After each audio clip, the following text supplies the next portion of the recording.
Hello students. In this video we'll be discussing about the answers from the chapter BOP and Forex Test 1. तो मैंने यहां पर बेटा आपका जो टेस्ट था उसका एक क्वेश्चन पेपर अपने पास रख लिया, तो मैं क्वेश्चंस डिस्कस करने वाला हूं। तो हमारे पास है सबसे पहला क्वेश्चन जो कि कहता है which of the following items is entered on the credit side of BOP account. अब बीओपी की अगर मैं बात करूं तो बीओपी के क्रेडिट का मतलब होता है कि there is a inflow of foreign currency into the economy. तो अगर देखें मेरे बेटे, इंपोर्ट ऑफ गुड्स की वजह से होता है आउटफ्लो, तो ये तो हो नहीं सकता। गिफ्ट्स पेड टू फॉरेनर्स, अगर हमने कुछ उन्हें ग्रांट्स दिया है तो ये भी इनफ्लो नहीं है। रीपेमेंट ऑफ फॉरेन लोन, ये भी आउटफ्लो है। तो the correct answer for the first question is investment from abroad because it leads to an inflow of foreign exchange. Moving on to the second question, we have an account indicating a systematic record of all economic transactions between residents of a country and residents of foreign countries during a period of time. यहाँ period of time is known as या is called as, तो इसका नाम बेटा balance of payment होता है। Balance of trade जो है, जो कि हमारा फर्स्ट ऑप्शन है, वो सिर्फ इस बारे में बताता है कि कितना export and import of goods हुआ, यानी कि विजिबल ट्रेड कितना हुआ। बट क्योंकि यहां ऑल इकोनॉमिक ट्रांजैक्शंस की बात हुई है तो हमें यहां पर करेक्ट आंसर बीओपी दिखता है। गवर्नमेंट बजट पिक्चर में नहीं है बेटा, क्योंकि वो एक फाइनेंशियल स्टेटमेंट होता है जो कि गवर्नमेंट के एक्सपेंसेस एंड रेवेन्यूज को बताता है एक साल के अंदर अंदर। अगले क्वेश्चन पर चलते हैं, थर्ड क्वेश्चन पे, current account of BOP records. तो बेटा इसके बहुत सारे पार्ट्स होते हैं, इसमें export and import of goods भी होता है, export and import of services भी होता है, यूनिलैटरल ट्रांसफर्स भी होता है। तो इसका आंसर ऑप्शन डी है, that is all of these. ये इसका आंसर है। There is dash relationship between exchange rate and supply of foreign exchange. आपको ध्यान होगा बेटा कि जब हम सप्लाई कर्व बनाते हैं फॉरेक्स का तो वो अपवर्ड स्लोपिंग होता है, यानी कि यहां पर हम लिखते हैं एक्सचेंज रेट और यहां पर लिखते हैं क्वांटिटी सप्लाइड। तो higher the exchange rate, higher will be the quantity supplied. Similarly, lower the exchange rate, lower will be the quantity supplied. तो अगर मैं यहां पर बात करूं, क्योंकि यहां डायरेक्ट रिलेशनशिप होता है, इसीलिए जो मेरा आंसर है वो होगा ऑप्शन ए। फिफ्थ क्वेश्चन पर चलते हैं बेटा। Outflow of foreign exchange is recorded on the. तो आपको पता होगा बेटा, जो क्रेडिट साइड होती है वो इनफ्लो के लिए होती है और जो डेबिट साइड होती है वो होती है आउटफ्लो के लिए, यानी कि पेमेंट्स के लिए। तो यहां पर जो मेरा आंसर है वो ऑप्शन बी रहने वाला है, यानी कि डेबिट। आगे चलते हैं, which of the following is a component of capital account of BOP. इनमें से कौन सा बीओपी के कैपिटल अकाउंट का एक कॉम्पोनेंट है। तो बीओपी की बात करते हैं बेटा। तो बीओपी में जो कैपिटल अकाउंट होता है उसमें वो सारी ट्रांजैक्शंस आती हैं जो कि हमारे एसेट एंड लाइबिलिटी को ऑल्टर करती है। क्रेडिट्स पर इनफ्लो लिखे होते हैं और डेबिट्स पर लिखे होते हैं आउटफ्लो। तो देखते हैं मेरे बेटे, export and import of goods, बेटा ये एसेट एंड लाइबिलिटी को ऑल्टर नहीं करती है तो करेंट अकाउंट की आइटम है। Same goes with services, asset and liability को ऑल्टर नहीं करती, ये भी करेंट अकाउंट की आइटम है। Unilateral transfers, one sided payment होती है, एसेट लाइबिलिटी को ऑल्टर नहीं करती है, करेंट अकाउंट की आइटम है। तो my answer will be option fourth which says that sale of land and building to foreigners. तो when we sell them land and building it leads to a change in the assets. तो इस वजह से बेटा ये जो item है ये कैपिटल अकाउंट में अकर करेगी। आगे, which of the following is included in balance of trade. अब ट्रेड होता है विजिबल आइटम्स का, तो विजिबल आइटम्स में मेरे बेटे हमारे सिर्फ गुड्स की बात होती है। शिपिंग जो है वो इनविजिबल आइटम है, इंश्योरेंस भी इनविजिबल, जो यूनिलैटरल ट्रांसफर्स है मेरे बेटे वो भी इनविजिबल आइटम्स का पार्ट बनता है। तो हमें सिर्फ विजिबल ट्रेड की बात करनी थी जो कि था गुड्स। नेक्स्ट क्वेश्चन में, transactions that take place to cover deficit और सरप्लस आर कॉल्ड। तो आपको ध्यान होगा हमारा जो बीओपी होता है बेटा उसमें दो टाइप की ट्रांजैक्शंस होती हैं। एक ट्रांजैक्शंस होती हैं ऑटोनॉमस ट्रांजैक्शन, इन्हें अबव द लाइन आइटम भी बोला जाता है, और एक होती है accommodating item.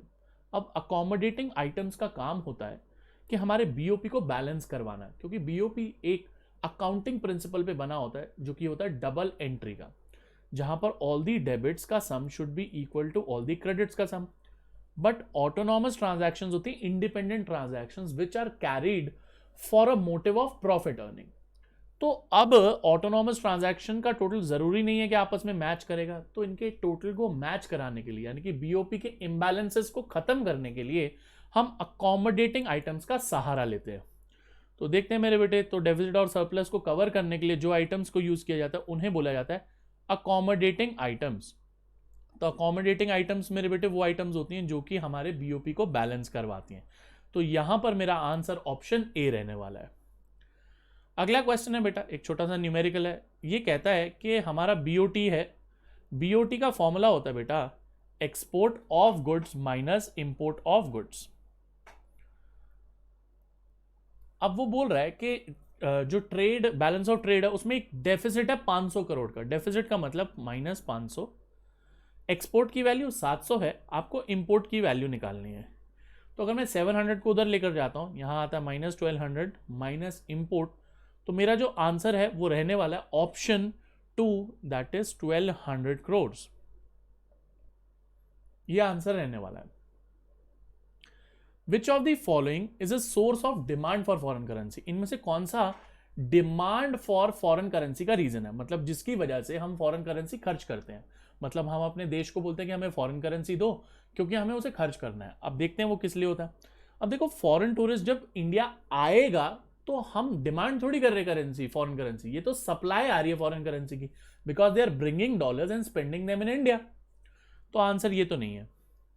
Option 2 export of goods and services. अब हमारा सामान बाहर बिक रहा है तो उससे फॉरेन करेंसी इंडिया में आ रही है, ये भी सप्लाई का कॉज है।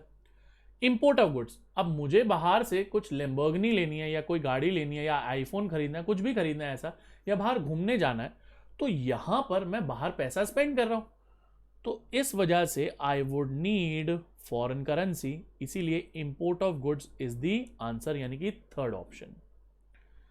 अगले क्वेश्चन पर चलते हैं। When receipts of foreign exchange are more than payments of foreign exchange, यानी कि जो क्रेडिट्स हैं they are more than debits, तो इसकी वजह से बीओपी में क्या हुआ? तो इसकी वजह से हमारा फॉरेक्स रिजर्व बढ़ गया, यानी कि बीओपी में सरप्लस हुआ।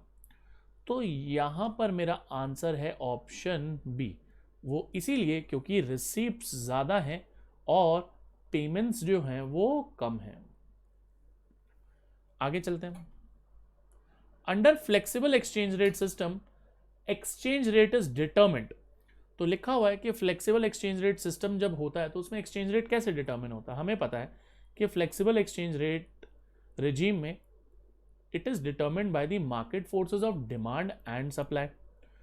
तो इसीलिए इसका आंसर है ऑप्शन बी, ये आंसर है। फिक्स्ड एक्सचेंज रेट होता तो आंसर या तो ए होता या बी होता या सी होता, यानी कि बाय द गवर्नमेंट और by the central bank. Devaluation means fall in the value of domestic currency in terms of foreign currency. It takes place under, कहां पर होती है वो, कौन से एक्सचेंज रेट में होती है? तो बेटा इसका मतलब यह है कि पहले अगर $1 ₹60 का था, अब $1 हो जाएगा ₹70 का। यहां पर हमारे रुपी की वैल्यू कम हो गई है क्योंकि अब $1 में ज्यादा रुपया आता है, यानी कि डॉलर स्ट्रॉन्ग और रुपी वीक। ये हम इसीलिए करते हैं सो दैट हमारे एक्सपोर्ट्स बढ़े, इंपोर्ट्स कम हो, इन्वेस्टमेंट्स बाहर से ज्यादा आए और हमारे लोग बाहर इन्वेस्टमेंट ना करें। तो ऐसी चीज जानबूझ के डेलिबरेटली जब हम अपनी करेंसी की वैल्यू, यानी कि हमारी डोमेस्टिक करेंसी की वैल्यू को हम डिक्रीज करवाते हैं, उसको डिवैल्यूएशन बोलते हैं, और ये होता है फिक्स्ड एक्सचेंज रेट सिस्टम में यहां पर। तो यहां पर आंसर ऑप्शन बी है। A change from $1 equal to 60 to 62। तो डॉलर 60 रुपए का था, अब डॉलर 62 का हो गया, मतलब हमारा जो रुपया है वो वीक हो गया। तो जी इसका मतलब क्या है कि इंडियन रुपी क्या हुआ है? एप्रिशिएट हुआ है, डेप्रिशिएट हुआ है, दोनों हुआ है या सब कुछ हुआ है? तो जी आंसर है यहां पर कि हमारा इंडियन रुपी डेप्रिशिएट हुआ है। अगर यहीं पर बोला होता indicate that dollar has, dollar को क्या हुआ है, तब मैं ऑप्शन ए टिक करता, यानी कि एप्रिशिएट। बट क्योंकि उन्होंने इंडियन रुपी की बात करी थी तो मेरा आंसर डेप्रिशिएट होगा। The net value of balance of visible trade. तो बैलेंस ऑफ विजिबल ट्रेड का मतलब क्या होता है? विजिबल ट्रेड का मतलब export of goods and import of goods का जो डिफरेंस होता है वो होता है बैलेंस ऑफ विजिबल ट्रेड, यानी कि balance of trade. Invisible trade and unilateral transfer. इसी में ही अगर मैं इनविजिबल ट्रेड जोड़ दूं, यूनिलैटरल ट्रांसफर जोड़ दूं, ये सारी चीजें जोड़ दूं, तो उससे क्या निकल के आता है? तो उससे निकल के आता है बेटा करंट अकाउंट का बैलेंस। क्योंकि आपको पता होगा करंट अकाउंट में यही सारी चीजें तो आती हैं। क्या क्या आता है?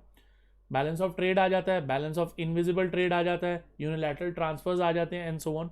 तो ये सब मिलाकर करंट अकाउंट बन जाते हैं। सारे करंट अकाउंट के कंपोनेंट्स हैं। तो इसीलिए मेरा यहां पर निकल कर आएगा बैलेंस ऑफ करंट अकाउंट। और आगे चलते हैं मेरे बच्चे अगले क्वेश्चन पर। अगला क्वेश्चन है demand curve of foreign exchange. अब देखो पहला क्वेश्चन था सप्लाई कर्व के बारे में, हमने पढ़ा था। तो सप्लाई कर्व होता है अपवर्ड स्लोपिंग, बट वहीं डिमांड कर्व जो होता है वो डाउनवर्ड स्लोपिंग होता है। यानी कि there is inverse relationship between exchange rate and quantity exchanged. तो कुछ ऐसे, तो एक्सचेंज रेट कम, क्वांटिटी विल बी मोर, तो डाउनवर्ड स्लोपिंग होता है। इसीलिए बेटा मेरा जो आंसर है वो होगा option A, that it is downward sloping. Indian rupee has appreciated in terms of British pound because, तो इंडियन रुपी जो है वो ब्रिटिश पाउंड के टर्म्स में एप्रिशिएट हुआ है। अब क्यों हुआ है उसका कारण बताना है हमें कि जी किस वजह से ऐसा हुआ। तो बात कर लेते हैं बेटा। इंडियन रुपी एप्रिशिएट होने का मतलब बताता हूं कि पहले एक पाउंड जो था उसकी वैल्यू लेट्स सपोज ₹100 थी। अब एक पाउंड की वैल्यू है ₹90। पाउंड की वैल्यू कम हो गई तो ऑब्वियसली इंडियन रुपी जो है वो एप्रिशिएट हो गया। अब इसका रीजन क्या है? नीचे से शुरू करते हैं। Less demand for Indian rupees. अब अगर इंडियन रुपी की डिमांड कम है, कोई नहीं खरीदना चाहता इंडियन रुपी, मतलब लोगों को लगता है अरे अरे इंडियन रुपी क्यों लेंगे हम, तो फिर तो इंडिया की वैल्यू कम होगी ना। हमें तो बताना इंडियन रुपी एप्रिशिएट कब होगा। आप सिंपल सी चीज देखो ना, जिस चीज की डिमांड कम होती है तो उसकी वैल्यू गिरेगी। मान लेते हैं कि आपके घर के सामने जो है वो एक रेस्टोरेंट है, अब लोगों को ना खाना पसंद नहीं आ रहा उसका, तो बेटा उसकी डिमांड कम हो जाएगी, तो वो क्या प्राइजेस बढ़ा देगा क्या? द आंसर इज नो, उसके प्राइजेस तो कम हो जाएंगे। हमें देखना है कि इंडियन रुपी एप्रिशिएट कब होगा। अच्छा सर एप्रिशिएट तब होता जब डिमांड बढ़ती। हाँ जी बेटा, तो ये तो आंसर नहीं है। चलो सी ऑप्शन देखते हैं, मोर सप्लाई ऑफ इंडियन रुपीज। अब आप सोचो पूरी मार्केट में मतलब हर जगह इंडियन रुपी बिक रहा है, मतलब हर कोई बेच रहा है इंडियन रुपी, रखना ही नहीं चाहता। मतलब इन्वेस्टर्स जो हैं वो अपने इंडियन रुपीज को डॉलर्स में कन्वर्ट करा रहे हैं, पाउंड्स में कन्वर्ट करा रहे हैं। इसका मतलब क्या है? They are getting rid of Indian rupee, they don't want Indian rupee. तो इससे प्राइस बढ़ेगा तो नहीं हमारी करेंसी का। अब आप सोचो ना, अगर एक चीज हर जगह मार्केट में बिकती जा रही है, मतलब हर कोई बेच रहा है उसे, कोई रख ही नहीं रहा, तो उसकी वैल्यू बढ़ेगी थोड़ी बेटा, एप्रिशिएट थोड़ी होगी, डेप्रिशिएट होगी। तो ये भी आंसर नहीं है। Shortage of pound. अब आप सोचो लोग पाउंड ढूंढ रहे हैं कि मेरे को पाउंड खरीदना है, पाउंड खरीदना है, पाउंड खरीदना है, कहीं मिल ही नहीं रहा। किसी ने पूछा क्यों नहीं मिल रहा, बोला बस ऐसे ही बहुत अच्छी करेंसी है इस वजह से नहीं मिल रहा। तो क्या इससे पाउंड की वैल्यू कम होगी क्या? The answer is no. इस केस में तो पाउंड की वैल्यू बढ़ेगी। सर क्यों? अरे शॉर्टेज है। अब आप सोचो जिस चीज की शॉर्टेज होती है, मार्केट में मिल नहीं रही होती, तो वो महंगी हो जाती है या सस्ती हो जाती है? द आंसर इज महंगी हो जाती है। हमें वो केस बताना है जहां पर पाउंड या तो सस्ता हो रहा है या फिर रुपी महंगा हो रहा है। अब ये वाला केस जो है बी केस, ये आंसर नहीं है, क्योंकि यहां तो पाउंड महंगा हो जाएगा क्योंकि उसकी शॉर्टेज है। फर्स्ट ऑप्शन है falling demand of pounds, this is my answer. क्योंकि जब पाउंड की डिमांड कम हो जाएगी, तो मैं इसको आपको डायग्राम से समझाता हूं। लेट्स सपोज ये डिमांड ऑफ पाउंड है और ये सप्लाई ऑफ पाउंड है। तो ये एक्सचेंज रेट है, लेट्स सपोज 100 रुपए का एक्सचेंज रेट है, एंड यहाँ क्वांटिटी एक्सचेंज है। अब अगर पाउंड की डिमांड गिर जाती है, कम हो जाती है, कुछ ऐसे, तो होगा क्या? एक्सचेंज रेट कम हो जाएगा बेटा और क्वांटिटी भी डिक्रीज हो जाएगी। तो हमें यही तो केस बताना था। ओह सर बात समझ आती है। यानी कि जब डिमांड ही नहीं होगी पाउंड की, तो पाउंड की वैल्यू गिरेगी, मतलब रुपी की वैल्यू बढ़ेगी। आपको बताया था ना मैंने कि जो रेट्स होते हैं वो एक दूसरे के उल्टे चलते हैं। अगर एक करेंसी बढ़ती है, डॉलर महंगा तो रुपया सस्ता, रुपया महंगा तो डॉलर सस्ता। तो फॉलिंग डिमांड ऑफ पाउंड का मतलब ये है कि पाउंड की डिमांड कम है, यानी कि पाउंड सस्ता, तो मतलब रुपया महंगा, तो रुपी ही तो एप्रिशिएट कराना था और वो हमने करवा दिया। अच्छा सर ऐसे भी सोचना है हमें? जी हाँ बेटा, बहुत ही अच्छा क्वेश्चन था ये। Export end of goods and services raises the dash of foreign exchange.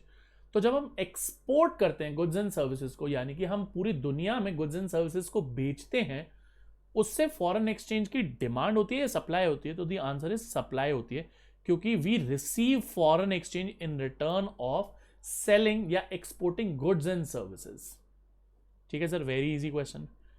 BOP is measured as difference between invisible items of export and import. नहीं बेटा, सिर्फ इनविजिबल आइटम की बात नहीं होती, सिर्फ विजिबल आइटम की भी बात नहीं होती। Internal and external flow of gold, बल्कि ये तो एक गुड की बात कर रहा है, इसीलिए यहां पर जो आंसर है वो लास्ट ऑप्शन है, यानी कि option D, difference between all receipts and payments of foreign exchange. जो भी फॉरेन एक्सचेंज का आदान प्रदान हुआ उनका जो डिफरेंस होता है उसे बीओपी बोला जाता है। Other things remaining the same, when in a country market price of foreign currency falls, national income is likely. अब market price of foreign currency falls का मतलब क्या होता है, यानी कि फॉरेन करेंसी हम लोगों के लिए होगी डॉलर, इसका प्राइस कम करना है। तो पहले अगर डॉलर 50 का था, अब डॉलर हो गया 40 रुपए का। अब होगा क्या इससे भैया, हम इंडियन लोग तो पागल हो जाएंगे कि यार सही है, डॉलर सस्ता हो गया, चलो एक काम करते हैं, अब यूएस घूमने चलते हैं। यानी कि हम इंपोर्ट्स बढ़ा देंगे। सिमिलर, अगर मेरे को बाहर से कोई गाड़ी खरीदनी थी यूएस से, तो डॉलर सस्ता हो गया, गाड़ी भी सस्ती होगी मेरे लिए। 1 लाख डॉलर की अगर गाड़ी थी तो पहले वो गाड़ी 50 लाख की पड़ती थी, अब वही गाड़ी 40 लाख की मिलती है। तो मैं तो बोलूंगा ना बाहर से मंगा लो। ऑयल सस्ता हो गया गवर्नमेंट के लिए, गवर्नमेंट पहले ऑयल मंगाती थी, तो लेट्स सपोज 50 रुपीज पर, $1 पर लीटर था तो 50 रुपीज पड़ता था, अब वो 40 रुपीज पड़ता, तो गवर्नमेंट ज्यादा मंगाएगी। ठीक है सर, पर उल्टा होगा हमारे एक्सपोर्ट्स के लिए, हमारे एक्सपोर्ट्स डिक्रीज हो जाएंगे। सर ऐसा क्यों? क्योंकि अब फॉरेनर्स को उनके $1 की वैल्यू नहीं मिल रही। पहले वो इंडिया में $1 खर्च करते थे, हम उन्हें 50 रुपए का सामान देते थे, let's suppose 5 packet of Maggi देते थे हम उन्हें, बट आज वो जब $1 देते हैं, हम उन्हें सिर्फ 4 पैकेट मैगी देते हैं, यानी कि उनके डॉलर की परचेजिंग पावर कम होगी। तो बोलेंगे यार इंडिया से तो हमें अपने $1 की वैल्यू नहीं मिल रही, पहले में 5 मैगी मिलती थी, आज 4 मिलती हैं, चलो चाइना से खरीद लेते हैं। तो हमारा एक्सपोर्ट कम हो जाएगा और इंपोर्ट बढ़ जाएगा। इससे होगा ये कि हमारा नेट एक्सपोर्ट, यानी कि difference between export and import will decrease, और इससे हमारी नेशनल इनकम भी डिक्रीज हो जाएगी।